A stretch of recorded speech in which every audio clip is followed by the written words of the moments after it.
It may seem like I hate critics. I promise I don't think I do. I generally hate how rigid a lot of them are with their critique, though. But there are some who I absolutely enjoy watching. One is Dan Murrow. I respect him a lot. He's really consistent from what I've seen, and I've been watching him for years. More importantly, he's usually right. Mind you, I'm not saying that I usually agree with him. There's a difference between fact and opinion, and from what I've seen, he usually doesn't let the latter cloud the former. I watched his review of Doctor Strange in the Multiverse of Madness, and in a rare occurrence, he was wrong about a thing or two. Now, I say a thing or two, but it was more like one in the possible. Shout out to all my spade players out there. Dan says that the LGBT plus presence is... But I think they lay it on just a little bit thick. And is... But it seems a little try-hard for me. Now, compared to how some other shows treat the community and how the vast majority of media in existence treats heterosexual situations, Multiverse of Madness was just plain mild. The extent of the LGBT plus presence in this movie is that America is shown to have two moms and that she wears a pride pin on her jacket that also says, the jacket, Amor es Amor. Really? So not a single character asks her about the pin. Not a single character asks her about the phrase. There isn't a lesbian sex scene. Nobody gets into an argument about sexual orientations. Now, these would all be fine if any of them happened, by the way. But your threshold of laying it on thick is one comic-adjacent scene showing her with two mothers, a small pen, and a phrase that you would have to know some Spanish in order to even know what it says. Mind you, this doesn't even necessarily mean that America is LGBT plus in the MCU. It could just be a tribute to her parents that she tragically lost at a very young age. Yikes. Now, the reason it's possible is because even though I think it's a false statement, others may say it's subjective, and I guess they would be technically right. Now on to the demonstrably incorrect take. When Dan brought this up in his review, it really threw me for a loop. Even more than the LGBT plus thing, because I don't remember him ever taking a stance on that, so I don't know his feelings about it. But I wasn't going to make a video about it because even though it was based on a misinterpretation of what happened, it was one person's opinion. This starting to sound familiar yet? So no, I still have not gone back on what I said about making videos about MCU movies yet because just like the video on No Way Home, the complaint isn't about something the movie actually did. It's about a misunderstanding of what happened. But then yesterday I started seeing articles about it and people agreeing. The claim in question is that Multiverse of Madness ruins Wanda's arc from WandaVision. I could only come to a few conclusions. Maybe these people watched a bootleg version of WandaVision that didn't have the same ending as the Disney Plus one. Maybe they just never got around to actually finishing it. The conclusion I think I like the best is that maybe these people are so used to things wrapping up in neat little bows that they can't properly digest intricate and complex characters. As Dan points out in his review, Wanda turns into a one-dimensional villain in Multiverse of Madness, and I actually agree with that. For a decent amount of the film, she has one motivation, and it's the only thing that has any effect on her actions. I don't have a problem with that because it serves the story. But for the people suggesting that the change is contradictory to what happened in WandaVision, they may want to take another look.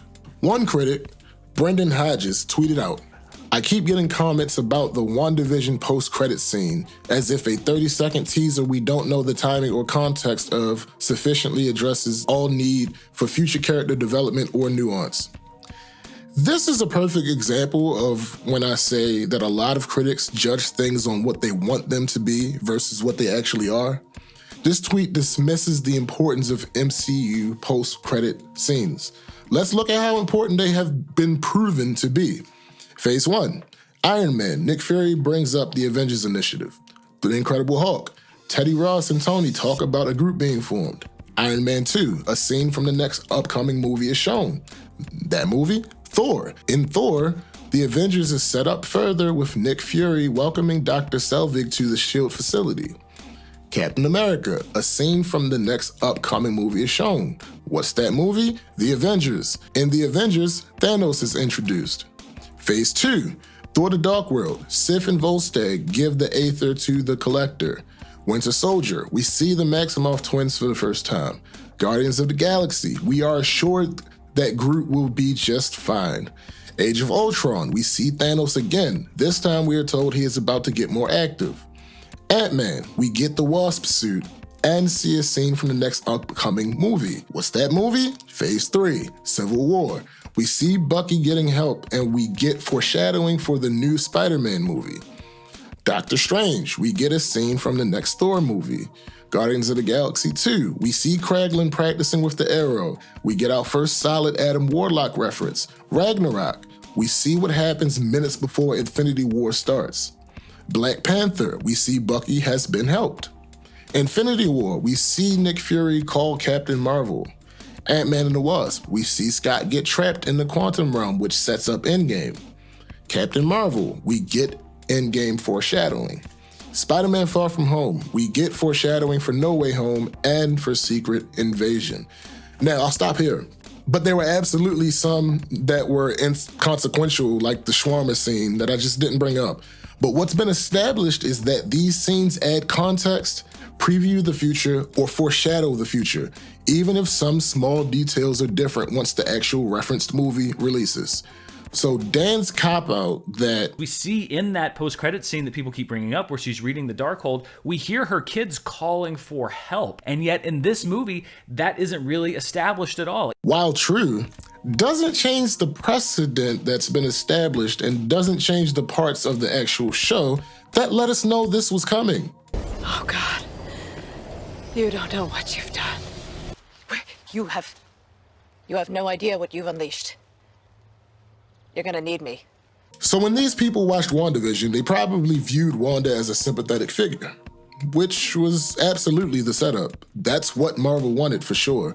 But these viewers apparently never had their Breaking Bad moment.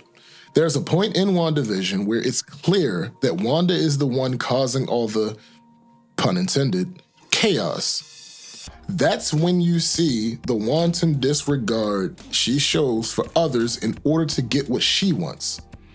These viewers see that she lets the town go and says goodbye to Vision and her children as her deciding to do quote-unquote what's right. And now everything is all better. Except no. When Agatha speaks of the Scarlet Witch in the show, she clearly speaks of her as a being that's not necessarily a hero. She also mentions that the Scarlet Witch's power surpasses the Sorcerer Supreme.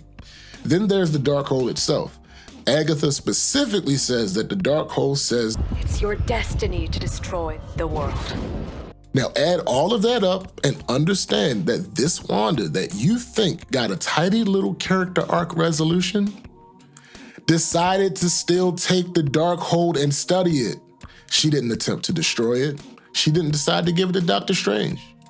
So when Dan says in his opening rant, there are a few argument tactics that I want to push back against. The first one I want to push back on is the one that said, well, I'm sorry the movie wasn't the one that you built up in your head. I did not walk into the movie with any expectations of what it was going to be or what it could be or what it should be. This is kind of evidence that he does that. And I think it's just sort of a slap in the face at the work that was done in WandaVision. I can understand how maybe you missed what was really going on in WandaVision, or if you just wanted a redemption for Wanda, so you perceived it that way. But don't take my word for it. All things being even, if I'm claiming these people misunderstood it, it's possible for me to have been the one who misunderstood it. Let's go directly to the creators of WandaVision.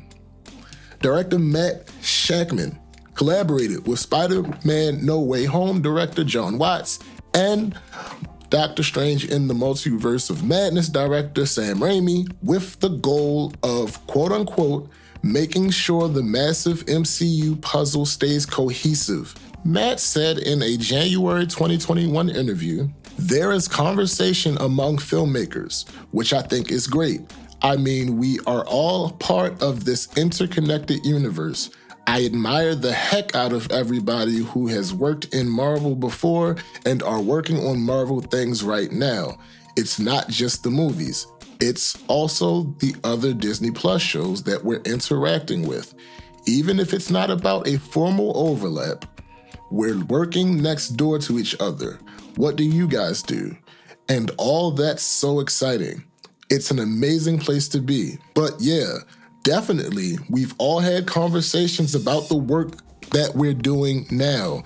Cause it's a relay race, this whole thing. And so you're passing the baton from one group of filmmakers to another, and you want to make sure that handoff is effortless and perfect, right? This shows you that they absolutely had at least an idea of where Wanda's character was going, and they set her up that way. Want another source? WandaVision showrunner Jack Schaefer specifically rewrote part of the finale in order to better set up Wanda for her role in Multiverse of Madness. In a March 2021 interview, she discussed writing the end of the show. Her original intention was for Wanda to learn of her destiny to destroy the world, and because she didn't want to destroy the actual world, her destroying the Hex would have been a loophole for her to fulfill that prophecy, hence redeeming herself and neatly, although I would argue also cheaply, wrapping up her arc. Schaefer said the prophecy had to do with her destroying the world. So she's fighting her identity as the Scarlet Witch because she doesn't want to be the person who destroys the world. This was the thing that she was really, really afraid of. Then Schaefer thought better of it and changed the script. She continued, the prophecy just got very restrictive. One of the things that Marvel says is that with some of the mythology definitions, it is best to leave things a little bit loose, because when you pass the ball forward, it gives the next team more to work with. We loved the idea that we would land her knowing some, but not all. That would be part of her trajectory and the next piece of her story. Thus, avoiding the gift wrap box some viewers believe we got anyway. The article goes on to explain that her job as showrunner of WandaVision was to set up Wanda and then send her out into the wider Marvel world for other creators like Doctor Strange 2 director Sam Raimi to play with. That kind of smooth, creative collaboration requires that no one single writer or director box a character into something the next person can't get them out of. So yeah. Multiverse of Madness is not a perfect movie by any stretch of the imagination. However, this part, you guys are absolutely wrong about. And that's okay. I only care this much because, as I've said before, I'm biased. Anyway, thanks for watching. I'll talk to you guys later.